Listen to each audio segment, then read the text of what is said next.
Iran और Israel एक दूसरे पर हमला करने से चूक नहीं रहे हैं। लगातार दोनों देश एक दूसरे पर घातक हमले कर रहे हैं। इजराइल ने ईरान के कई सैन्य केंद्रों पर हमला किया, जिसकी सैटेलाइट तस्वीरें सामने आ चुकी हैं, जिसमें तबाही का मंजर साफ दिख रहा है।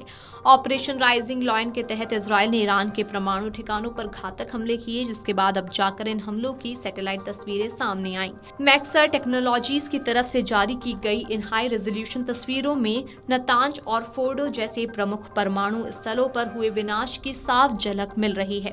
तस्वीरों में साफ तौर पर देखा जा रहा है कि इजराइल ने नतांज और फोर्डो में स्थित यूरेनियम संवर्धन केंद्रों और इस्फाहान स्थित यूरेनियम रूपांतरण सुविधा को निशाना बनाया। नतांज में जमीन के ऊपर बना एक अहम हिस्सा पूरी तरह नष्ट हो गया है। इन केंद्रों में वो मशीनें लगी होती हैं जो यूरेनियम को उच्च स्तर तक संवर्धित करती हैं। इसके साथ ही पीएम नेतन्याहू ने यह भी कहा कि इजराइल ने पहले ही ईरान के कई महत्वपूर्ण ठिकानों पर हमला किया है। उन्होंने कहा था कि कुछ समय पहले ही इजराइल ने ऑपरेशन राइजिंग लॉयन शुरू किया, जिसका मकसद इजराइल के अस्तित्व के लिए ईरानी खतरे को कम करना है। नेतन्याहू ने कहा था कि ये ऑपरेशन तब तक चलेगा जब तक कि खतरा पूरी तरह से खत्म नहीं हो जाता।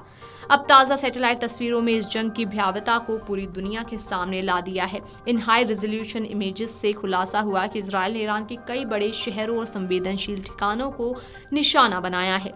हर जगह बम गिरने के निशान साफ नजर आ रहे हैं। इन तस्वीरों में ये भी दिखाया कि हमले सिर्फ सैन्य या परमाणु ठिकानों तक सीमित नहीं रहे, बल्कि एयरपोर्ट्स और रिहायशी इलाकों तक में तबाही का मंजर है। ईरान और इजराइल ने बुधवार को एक दूसरे पर नए मिसाइल हमले किए। इसके साथ ही दोनों पुराने दुश्मनों के बीच संघर्ष छठे दिन में प्रवेश कर गया। इस बीच अमेरिकी राष्ट्रपति डोनाल्ड ट्रंप ने ईरान से बिना किसी शर्त आत्मसमर्पण करने की बात कही है। इजरायली सेना ने कहा कि बुधवार सुबह कुछ घंटों में ही इजराइल पर ईरानी मिसाइलों के 2 हमले हुए।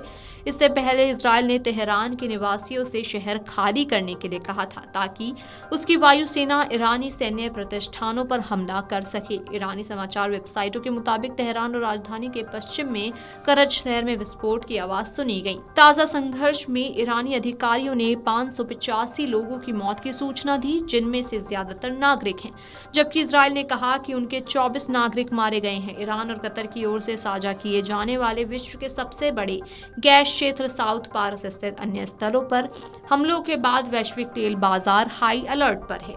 ट्रंप ने मंगलवार को सोशल मीडिया पर चेतावनी दी कि अमेरिका का धैर्य खत्म हो गया है। उन्होंने ये भी कहा कि फिलहाल ईरान के सर्वोच्च नेता अयातुल्लाह अली खामेनी को मारने का कोई भी इरादा नहीं है। हालांकि ट्रंप की टिप्पणियों से ईरान के खिलाफ उनका गुस्सा साफ जाहिर होता है। वो इस बात पर भी विचार कर रहे हैं कि ईरान के साथ अमेरिकी भागीदारी को और गहरा किया जाए या नहीं।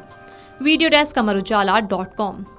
अगर आप ये वीडियो YouTube पर देख रहे हैं तो हमारे चैनल को सब्सक्राइब कर बेल आइकन दबाएं, और Facebook पर देख रहे हैं तो हमारे पेज को लाइक करें।